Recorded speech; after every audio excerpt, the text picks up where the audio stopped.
Good evening and welcome to the first of three special marquee presentations taking place at the 38th Miami Film Festival. My name is Lauren Cohen and I'm the festival's co-director of programming. To begin, we would like to give special thanks to Sony Pictures Classics for their support of this presentation. Tonight, we are honoring the great Spanish legend Pedro Almodóvar, a filmmaker of enormous importance to world cinema with Miami Film Festival's Precious Gem Master Award. Following our presentation of this award, we'll be welcoming translator Claire Godfrey along with Clayton Davis, the Film Awards editor from our media trade partner Variety, to speak with Senor Almodóvar about his illustrious career and, of course, his visionary new live-action short film, The Human Voice, which we will be screening for you immediately following this conversation. And now, to pay tribute to El Maestro Almodóvar, I would like to introduce my colleague, Miami Film Festival's executive director and a recipient of Spain's cultural honor, the Order of Isabel la Católica, Jay LaPlante. Thank you, Lauren. The Precious Gem Master Award is an award that we have previously bestowed to only one other filmmaker in our history. It is Miami Film Festival's highest honor, reserved only for those filmmakers who have created a body of work of historical influence and lasting importance in the canon of cinema. With an oeuvre that has spanned more than 4 decades, Pedro Almodóvar has won 2 Academy Awards, 5 British Academy Awards, 6 European Film Awards, 9 Goya Awards, and 4 prizes at Cannes Film Festival.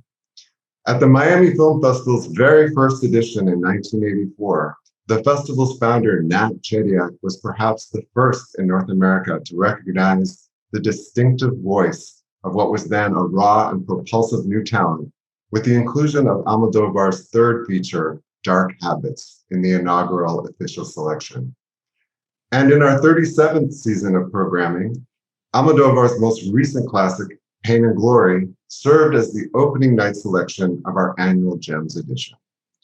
Between those 2 markers, Miami audiences have been enraptured to follow an artist who has made the cinema medium his own canvas to explore themes of personal and sexual liberation, the fluidity of identity, the nature of performance, and the majestic strength of women.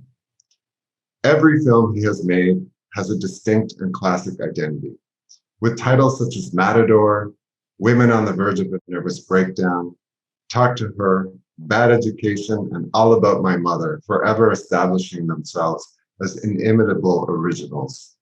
He has made international stars out of Spain's most talented actors, including Antonio Banderas, Penelope Cruz, Javier Bardem, Carmen Mora, Javier Camara, Emma Suarez, Julieta Serrano, Rosie De Palma, Lola Dueñas, Victoria Abril, and Cecilia Roth, and so many others. And now he continues to push his work in exciting and novel directions, using the challenges of our new era of cinema to produce his first film in English, and to work with another actor whose grand passions meet his own, Tilda Swinton. Returning full circle to the theatrical Jean Cocteau monologue, The Human Voice, first performed in his 1987 film Law of Desire, he now adapts the full piece into a cinematic vision of deep passion, startling power, and the glorious use of his signature color, red. Let's take a look at some of those images.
Almodóvar, it gives me immense joy to be able to directly thank you for the tremendous gifts of cinema that you have given to the world by presenting you with Miami Film Festival's Precious Gem Master Award.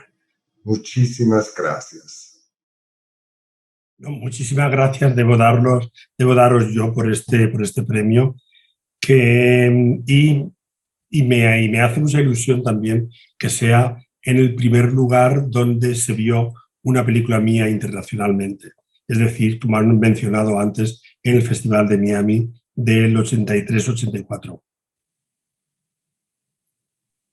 Claire, ¿puedes traducirme?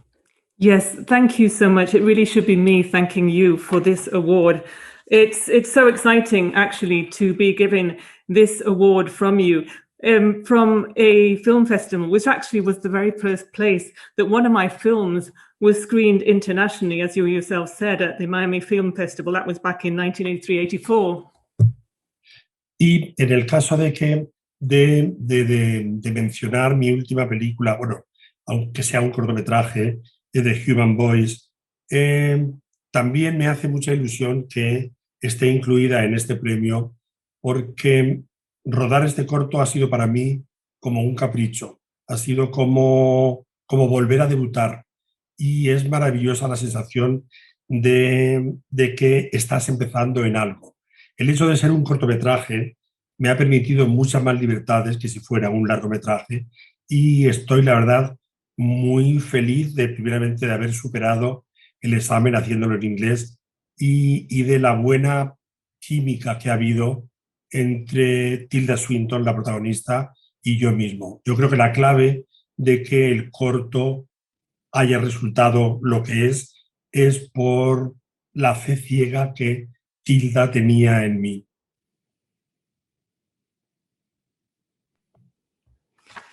Yes, and also you mentioned my last film was actually a short, isn't it? The Human Voice. I'm so glad too that this is part of the award, because it's exciting that it's included in your film festival, because really shooting, making The Human Voice was almost like a whim that I had. It was like going back to the beginning. It was like starting all over again. And that's actually a wonderful feeling when you start over again. And the fact it was a short film was also something that made me a lot freer in making it, a lot freer than if it had been a long feature film.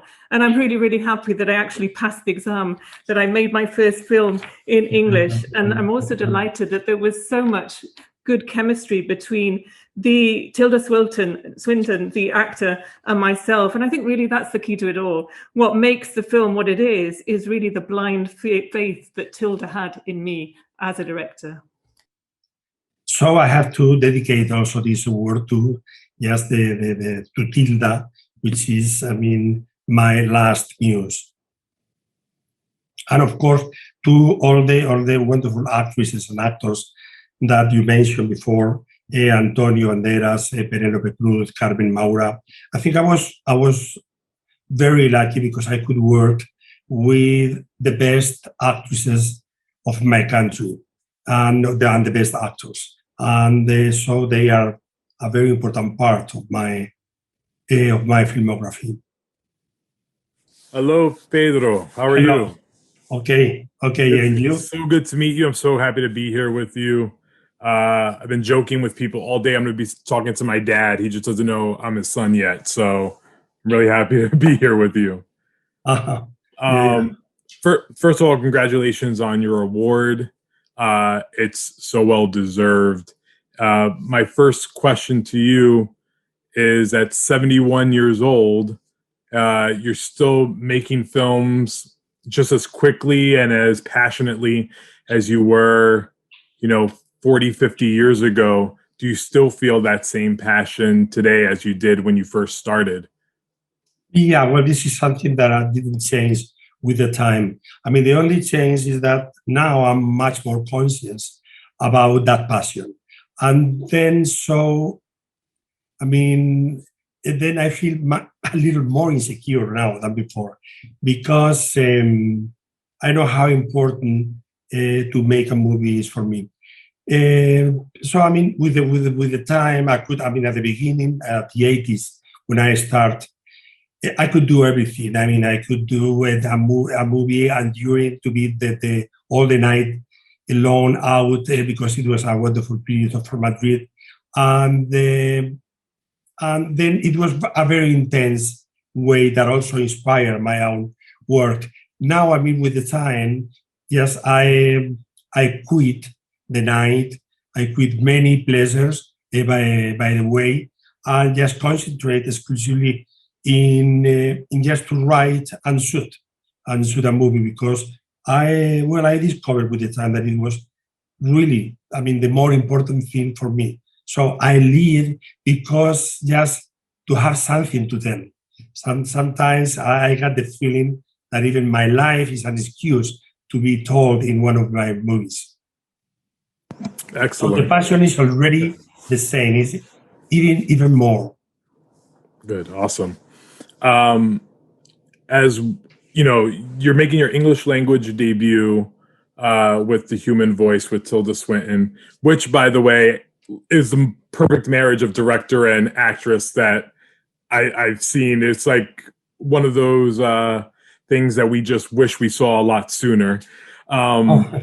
But as someone who has been such a important figure in international cinema, we people like myself know you here in the United States for decades, and now it's taking an English language debut for some people to get to know you now. How do you feel about the perception of international cinema here in the United States?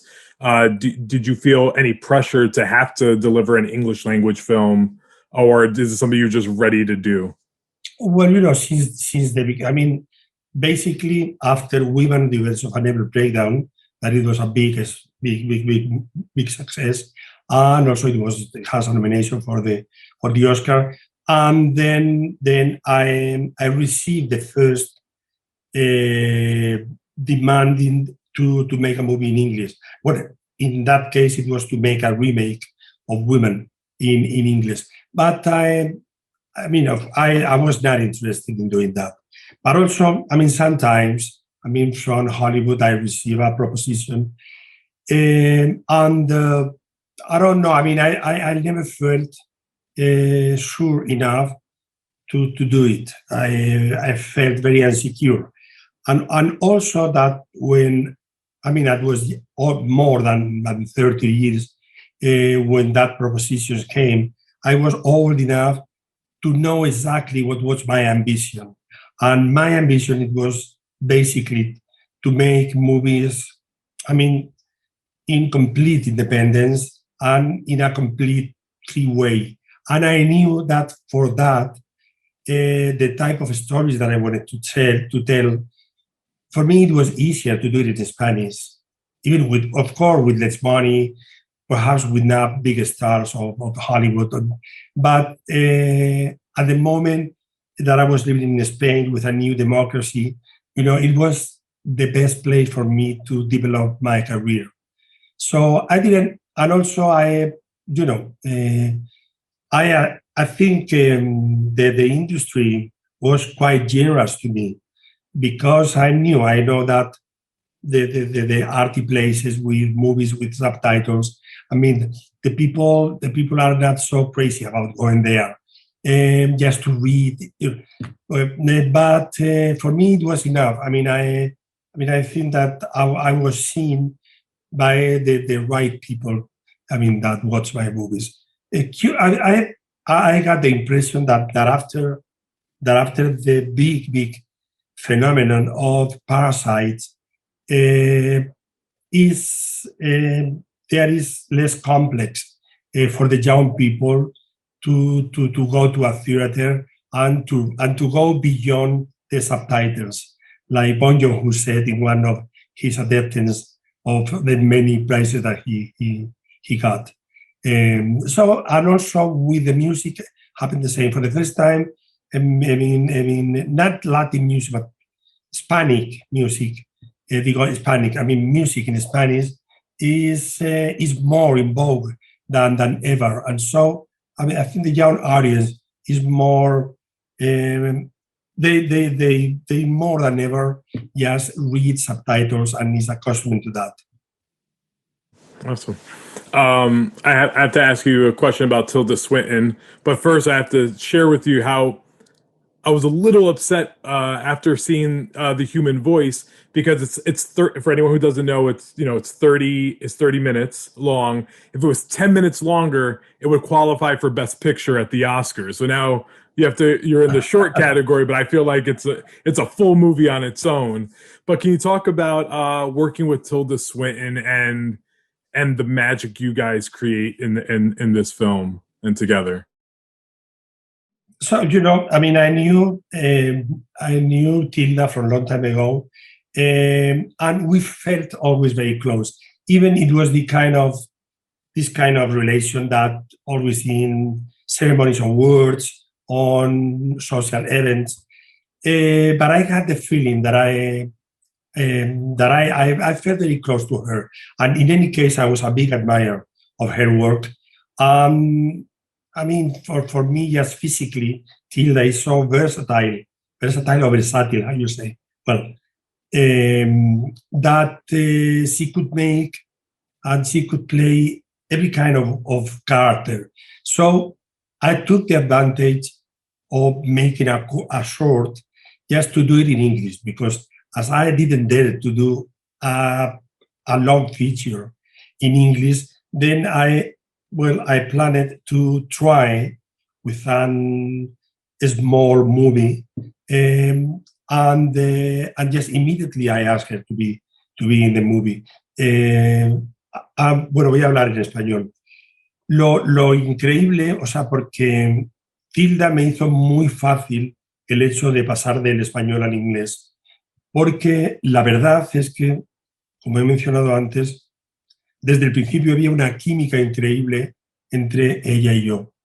Y también yo me sentía muy seguro porque Tilda tenía una fe ciega en todo lo que yo le indicaba para el papel.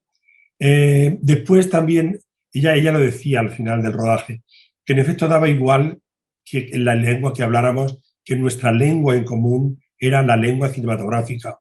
Y es verdad que en las largas conversaciones que hemos tenido durante la preparación y el rodaje, tenemos muchas cosas en común.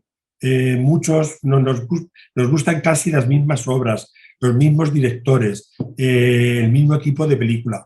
Entonces, es algo como un milagro, porque he encontrado un verdadero espejo en Tilda para rodar. Y en cuanto a que fueran 30 minutos, yo quería que la obra durara lo que pide el texto. No quería ni ampliarla, ni quería lo que surgiera del guión. Entonces, el guión nos llevó a 30 minutos y así debía quedarse. Claire. Yes. The incredible thing was that Tilda just made it so easy for me. She made it easy for me to switch from making a film in Spanish to making that short film in English. And the truth is, and I said it before, that right from the very start, there was this just amazing chemistry between Tilda and myself. And also, I think she made me feel so secure because of her blind faith in me, the way she followed all of the indications that I gave to her as we made the film. She was the one that made it easy for me. And she said herself at the end, when we finished shooting, she said, it didn't really seem to matter the language that we spoke, because we had a common language. And that common language was the language of cinema, the cinematic language. And we had so many long conversations, both in the phase and when we were preparing the filming and when we were shooting the film itself. And we discovered we had so much in common. We liked the same films, we liked the same directors, we liked the same film crews. It's actually quite a miracle that I ended up finding a mirror to look at myself in someone like Tilda. And then you said about the fact that it was only 30 minutes long. The reason really was that that is what the text actually requires. I mean, I really stuck very much to the script, and it was the script itself that took us to that length, the 30 minutes. Amazing. Thank you. I want to look through your career quickly and how much of a trailblazer you have been in this industry. And as the Film Awards editor at Variety, one of my go-tos is always look at the Academy Awards. And you won the Academy Award in 2003 for Best Original Screenplay for your masterpiece, Talk to Her, Hablé con ella. And that film is only the 5th foreign language film to win Best Screenplay up to that point in history. At that point, you were the first since 1966 for the film A Man and a Woman. Mm-hmm. You have been able to speak to the world through your cinema, but in particularly with strong female characters. You always know how to portray strong women. Has that always been something that has that you feel like you write the best, or something that just naturally you gravitated towards through your writing and directing career? Excuse me, Claire, ¿me traduces lo último? Sí, el hecho de que te traigan los personajes de mujeres, si eso es algo que ha ido desarrollándose durante tu carrera o es algo que siempre has sentido. Pues es cierto, en las 21 películas que he hecho, dominan los personajes femeninos muy fuertes, moralmente muy autónomos y muy complejos. Y yo no era consciente, pero sí es un hecho que yo creo que he tenido más facilidad para escribir personajes femeninos, tal vez porque yo soy un niño que me he criado entre mujeres. A pesar de que La Mancha sea un patriarcado, pero eran las madres las que realmente gobernaban la vida del pueblo. Entonces yo he estado rodeado de mujeres muy fuertes desde que era niño, y yo creo que eso me influyó, empezando por mi madre, de un modo muy determinante a escribir papeles femeninos. Después también la mujer, el personaje femenino me permite ser más alegre, más atrevido, más dinámico que el personaje masculino. Los personajes masculinos, de algún modo, me toman a mí mismo como referencia o pertenecen a mi mundo más personal como hombre, y son siempre más sombríos, más tristes. Bueno, he tenido oportunidad de hacer buenas películas con personajes masculinos.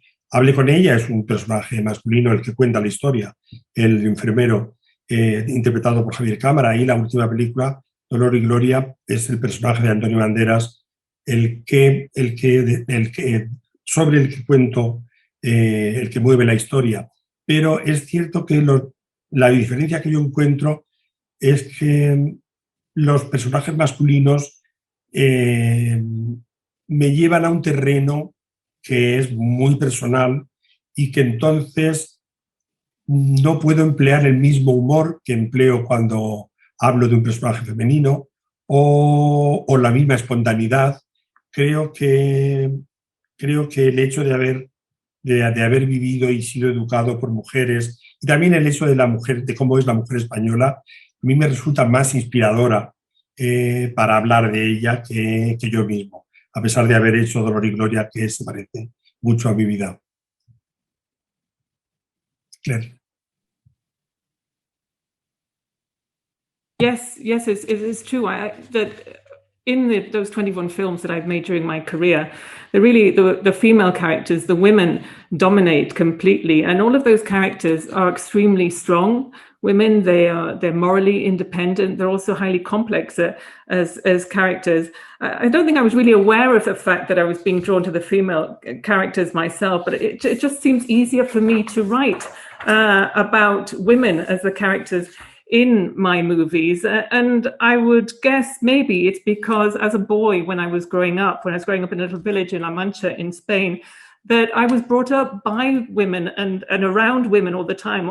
Although the society at the time was a very patriarchal society, it was really the mothers, the women, who ruled. They were the ones in charge in the village. So I was myself surrounded by those strong women, starting off with my mother as the main character. And I think all of those influences were influences that made me into a director and a writer who wrote about female characters. Also, I think the female characters, because they're women, I'm able to make them happier, more dynamic, and more confident in the way they are in their films. I can make them into a different character, because if they were male characters, I think I would end up feeling pulled into making them more like myself. It would be more like a reflection of me personally. They would end up being characters who are perhaps starker, more austere, a little sadder than the women in my films. And also it's a great opportunity, although it's true that there are some films such as Talk to Her where there is a protagonist who's the male character. Of course, there's Javier Camara, who plays the role of the nurse, but it certainly gives me a lot more spontaneity, I think. There's also, by the way, Pain and Glory, of course, the last film that I made, where Antonio Banderas is the male character. The story is told through his eyes. But the difference, as I said before, is because the male characters really draw me to that personal terrain where I think the characters would end up being like me, and I can't actually give them the same humor, the same mood that they are, or the same spontaneity as women have. And I think that all goes back to the fact that, as I said, I was brought up and educated by women, those strong women, and also Spanish women. I think Spanish women are extremely inspirational in my filmmaking, even though Pain and Glory was the last film I made, and it was the male character. Thank you. And my final question to you, Senora, and thank you for spending this time with me today once again. As you look to the future for yourself, hopefully we have 20 or 30 more Pedro movies to look forward to in the future. But I always wonder, even if someone of your stature, someone of your expertise, is there a movie inside that you haven't made yet that you're dying to make and just haven't gotten to make it yet? Is there a passion project? Is there a movie that's 100% everything that you've ever wanted to make that just we haven't seen yet? Or have you already made that? Bueno, yo mi carrera va formándose paso a paso. Y